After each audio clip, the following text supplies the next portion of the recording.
Hello guys, good morning. Nasyak na ko karong buntaga ba kay kagabi pa dito ang ganyang kadlawon. Akong amigo nga engineer na buhaan o kinabuhi. Runner to siya. Amigo na ko to siya. Then kita lang na ako sa Facebook na naanay nagdaghan condolence about sa iyang kamatayon ana. Then siya ko kay amigo niya to. Then kauban ako to siya sa patigsundo sa unos panahon sa Colegio de San Ignacio. So moto nabalitaan lang nako ganihang gabi kay naga-climb sa Mount Apo ako ang amigo. Then ang nabalitaan ako karong buntag na cardiac arrest. Nabundak daw, na slide na nabundak ang ulo. So cardiac arrest nagkosto sa pag-cardiac arrest katong na-stress siguro yung heart ba. So mana guys, nganong ako na yung relate kay ang kinabuhi magud sa tawo dili na to ma-predict o di na to matag-an ba. Ug unsa ta man nga maingon ang Bible nga isulti si James about sa unsay mahitabo sa ugma ana siya sa James 4:13-14 ana siya. Now listen, you will say today or tomorrow we will go to this or that city, spend a year there, carry on business and make money. Why? You do not even know what will happen tomorrow. What is your life? You are a mist that appears for a little while and then vanishes. Subot pa subot, di nimo masiguro ang ugma nimo. Di siguro living at a day lang siya kita, pero wa ta kabalo unsay mahitabo nato pagkaugma kay ngano ang Ginoo ay nakabalo. Siya ra man ang nagkontrol sa tong kinabuhi. Mo tong nahitabo sa akong amigo nga nabalitaan lang ako gabi nga ning crossover na siya. Ning crossover siya dito sa tiilan sa Mount Apo or basin og kuan na siya dito. Natunga-tunga na gabi man to. So I'm sure kuan gud to gabi gud to. Kay nakita pa man namo nga kuan pa siya asa nag-start ba napalitrato pa gud to nakita namo. So nagid to dito. Tunga-tunga pa to sa mga tapo. Kay usually man guna diha pag musaka diha. Pag musaka ginaapas ang kadlawon ba ang mugawas ang bukang liwayway ba nga gwapo kayo tanawon dito sa Mount Pinado ba na ilang isulti. So man padayon ta nga ingon si James diri nga kakatudang nagsulti nga karon og ugma mga adto ta dito anong dapita nya mag-spend ta mag-enjoy ta ditong dapita, then mag business ana and make money. Di mo masiguro ang kinabuhi kay wala ka kabalo supporting siya. Why? Ngano wa ka kabalo unsay mahitabo pagkaugma. Kung unsa ang imong kinabuhi, unsay sitwasyon sa imong kinabuhi, kay malay mo karong adlaw and even myself I accept that nga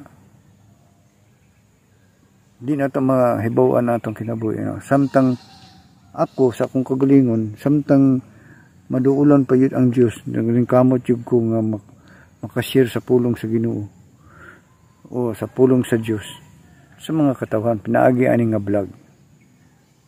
Kaya wa ta kabalo unsay umaabot ugma. Salamat sa Diyos kay ako kabalo ko asa ang dalan sa kaluwasan. Muna akong gina-vlog karon nga kay ingon magud ang Hebrew 9:27. Just as people as are destined to die once and after that to face judgment. Naamang good sa atong pag-crossover na ay judgment. Tanan tao, katong mga tao nga makasasala, ana ba? Katong mga fallen angels. Actually, design ni siya sa fallen angels nga ma-judge sa end times. And then, ang atong kinabuhi, dili man yun na forever. Di kaning earthly body na to, di man yun siya forever. Kaya naigo naman na sa tunglo. So, na-judgment. Na mga tana ka, maabutan man ko. Wa mo ko gipatay, wa mo ko nangawat, wa mo ko gibuhat nga dili tama. I-design gina sa tao nga buutan. Kaya lang naigo man ta sa tunglo. Muna nga ang tao namatay. Ingon dito sa kang iba nga kaon man nila tong disobey man to nilang kuan. Disobey tong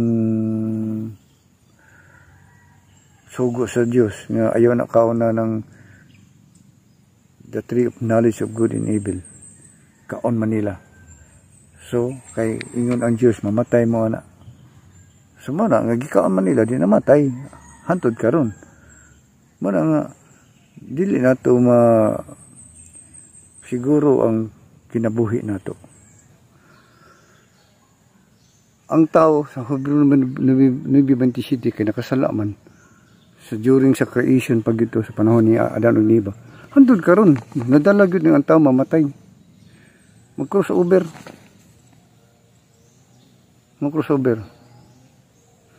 Pero naay solution ang Diyos ana pero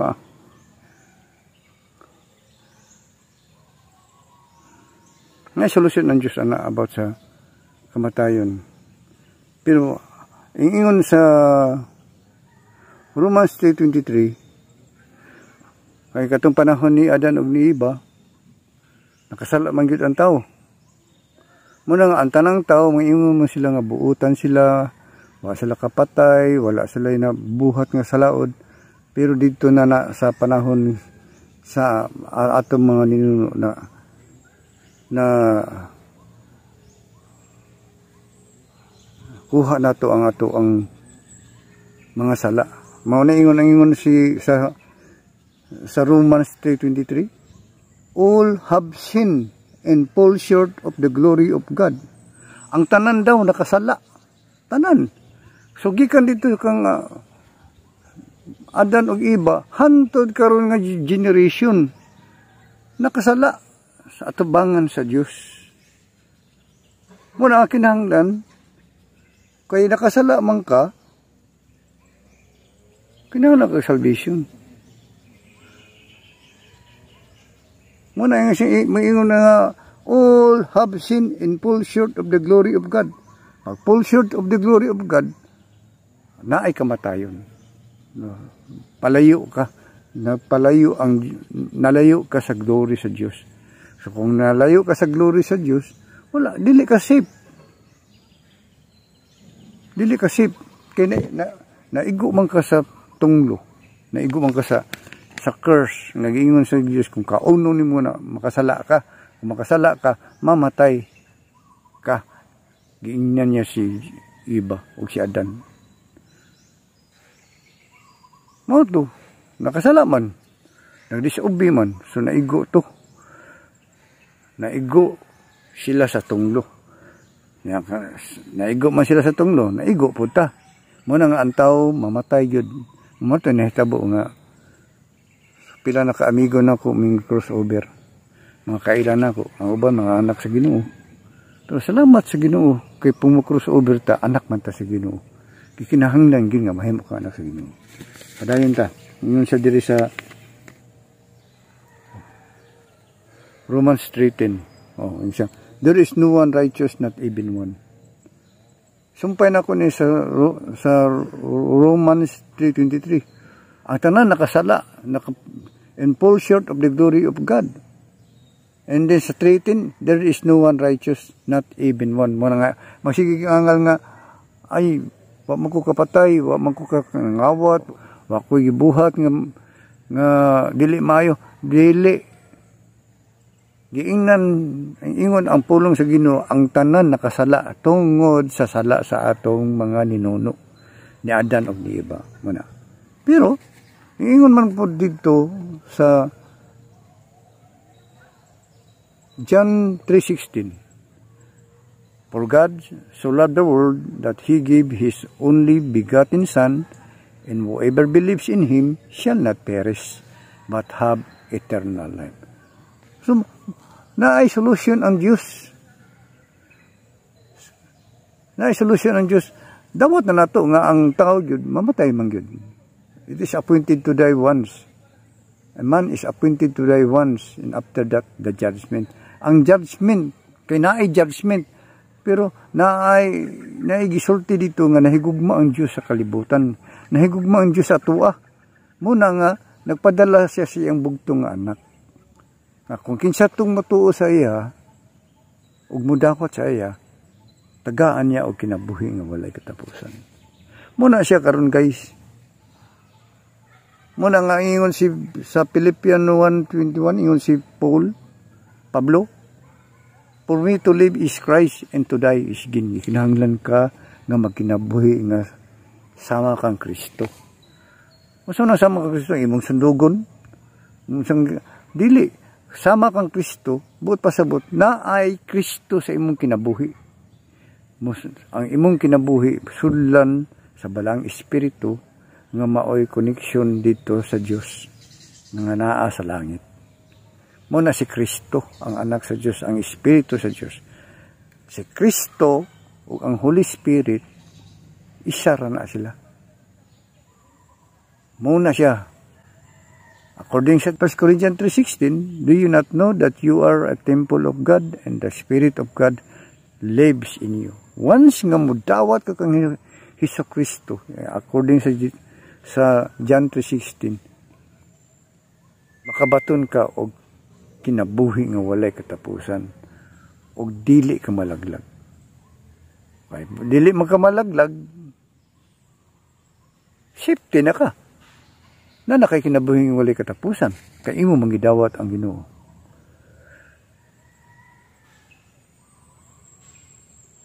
John 1:12, as many as receive Him, to them He give the right to become children of God. So kung children of God ka, di na ka malaglag. So kung children of God ka, naa na kay espiritu sa Dios nga nagahatag og eternal life sa imuha. Muna ang salvation. Naway laing salvation nga maduulan nimo. Kang Hesus lang. Mo na ingon niya sa John 14:6, I am the way, the truth, and the life. No man can come to the Father except through me. Muna siya. Muna siya. Sa una, sa Romans 3:10, nakaingon, there is no one righteous, not even one. Wala yun. Sa Romans 3:23, kaya naman, all have sinned and fall short of the glory of God. Fall short of the glory of God, napalayo ka sa glory sa Diyos, sa protection sa Diyos. Ubot ka, napalayo ka, naakay kamatayon. Muna, pero kagihigugma man sa Diyos. Ikaw gihigugma man ka sa Diyos. Ang tao gihigugma sa Diyos. Tagaan niya og kondisyon. Ngayon siya nga, sa Romans 63, for the wages of sin is death. Ingnan niya nga, ang bayad sa sala, kamatayon yun. Na ikaw kung nakasala man ka, kamatayon yun na, matong nahitabo sa atong mga, sa ako mga kaila, nga nag-crossover. Nagbayad na siya sa mga sala. Kaya ang taning body na to, nakasala man yun. Pero, ingon siya dre, but the gift of God is eternal life in Christ Jesus our Lord. Kung naa si Jesus sa imuha, tagaan kag eternal life, kinabuhi nga walay katapusan. O mahimo pa jud kang anak sa Dios. Muna igsoon. Muna guys, kung nakapaminaw ka ning vlog nako, nakatanaw ka nga vlog nako, palandungi kung wala pa kay relasyon sa Dios, kang Ginoong Hesukristo, sa anak sa Dios, kay delikado jud kayo. Kay may kang wa kay sala, nakasala ang tao. Kay ingon siya Romans 6:23, for all have sinned and fall short the glory of God. Ano? Ingon sa Romans 6:23, for the wages of sin is death, but the gift of God is eternal life in Christ Jesus our Lord. Si Christ Jesus lang ang importante nga madawat nimo. Kay siya lang ang kaluwasan. Karong orasa, kung dawat ka ni Hesukristo nga diha sa imong kwarto, tagahaan ka niya o kinabuhi ng walay katapusan. O pasayloon ka sa imong mga sala. Ngayon ka nga, makasala man lagi gahapon ang uban lagi nga Kristohanon. Bayad na siya. Ang pagdawat ka, si Jesus na mo ay righteousness ni mo. Kaya kaning alawas, makasasala man yun eh. Maski di pa ni mo himo og sala. Kay sala naman gani siya. Subject nga gani siya sa sala. So kaya kasala man ni siya, ang bayad sa sala kamatayon. Pero ang gasa sa amahan, the gift of God is eternal life through Jesus Christ, His Son. Muna siya, nga, pag mudawat ka nga kang Ginoong Hesukristo, makabaton ka o kinabuhi nga walay katapusan. Nga, siyempre, di na dyan ka malaglag, kay na naman, anak naman ka sa Ginoo. Laglagon pa ba din ang anak sa Ginoo? Dili pong taigsimkid, kaya na may uban nga mga anak sa Ginoo, nga, ning crossover. Pero, safety ng ilang kalag. Muna akong gina-after. Kinahanglan, samtang maduulan pa ang Diyos, dawato nimo si Ginoong Hesukristo para ka maluwas sa judgment day nya. Hapit na ba, in times na ba, na makita na nimo ang mga sign nga mabalik na ang Diyos, ang anak sa Diyos na si Hesukristo. Muna, pagkaroon pa lang daan, anak ka sa suok, mangay ka pasaylo sa Ginoo, o ingno ni mga Lord, pasaylo ako Lord, na dawaton ko ikaw nga personal na kong manuluwas, o mga lagad ko nimo. Muna guys, kato akong amigo, nasayod ko nga nakadawat dito sa Ginoo. Na mga time good nga, kuha na lang yun sa Ginoo, kay time na niya. Pero, wala to, save na to siya. Kaya nasiran to na ako. Ako itong gina-invite. Makita na ko sila mga Facebook, naga-like to siya sa ako ang mga vlog. Nagkapaminaw to sa akong mga vlog, nagadawat to. Kaya kung magapaminaw ko sa akong vlog, but pasabot, nagadawat ka sa pulong sa Ginoo. Kaya nga akong vlog, purely pulong mo sa Diyos ang ginawali. Muna guys ha, samtang maduulan pa ang Diyos, duol ta. Dawato na to si Ginoong Hesukristo. Para makabaton ka o kinabuhi nga walay katapusan. para mapasaylo ang imuhang sala. Sala sa una, karon og sa umabot. Bayad na na. Muna guys. God bless you guys.